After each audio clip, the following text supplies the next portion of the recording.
Joining me now is the president and CEO of the Atlanta Police Foundation and former Secret Service agent, Dave Wilkinson. Thanks, Dave, for joining us this morning. My pleasure. Good morning. Did you get a chance to watch any of the hearings on this matter yesterday? No, I didn't, but I've seen some of the news pieces from it.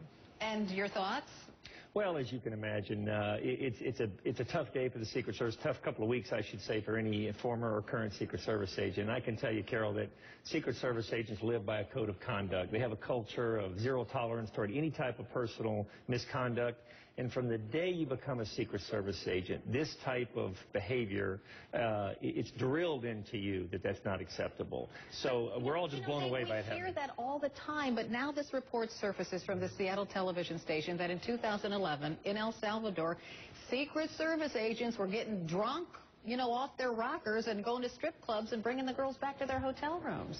Well, obviously they'll have a full investigation on this, and I will tell you this, the Secret Service takes this so seriously. They will investigate this to the nth degree. They'll turn over every stone to make sure they have all the facts here, and they will punish those involved very harshly. They do not tolerate this sort of thing. There's no second chances. There's no excuses. You have an organization that's mission-driven, team-oriented, and there's absolutely no excuses or no allowances for that sort of behavior. Okay, we hear that all the time, too, right? We hear it all the time, but a lot of people are wondering, is this part of the culture of the Secret Service? Because now we have these incidents happening this year. Maybe an incident happened in 2011. Who knows how far back it goes? Yeah. Well, again, I think we should wait for the investigation to unfold, but I think the investigation will show these are isolated incidents, if you will. And but you can't say isolated anymore if there's another one, right? That's true, but I will tell you this, that you will find that absolutely this is contrary to the culture of the Secret Service. Any suggestion that there's a culture of partying and that sort of thing takes place in the Secret Service, absolutely not the case. And I think that will show. Now, there are obviously a few people have acted out of line here, and of course the Secret Service is paying for that with their image, but it's an absolute professional organization that I think in the end it will show that basically this is just sort of an aberration. There are some calls from one congressman who says that Director Sullivan ought to step down because it happened on his watch. I mean, he's the guy. So why is he still in his job?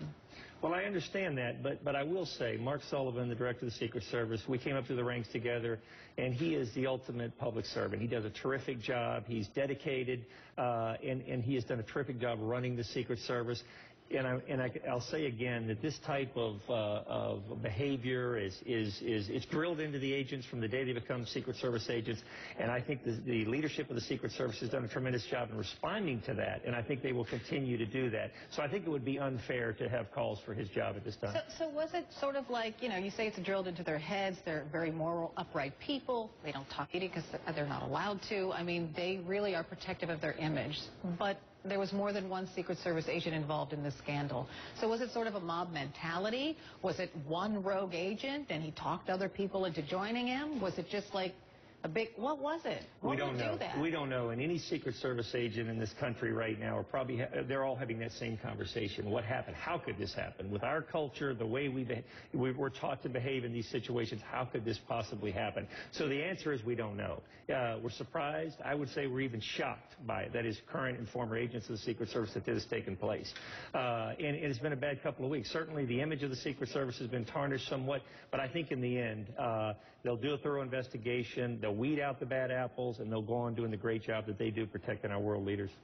Thank you very much for being with us. My pleasure. Dave Wilkinson, former Secret Service agent. We appreciate it. So look on this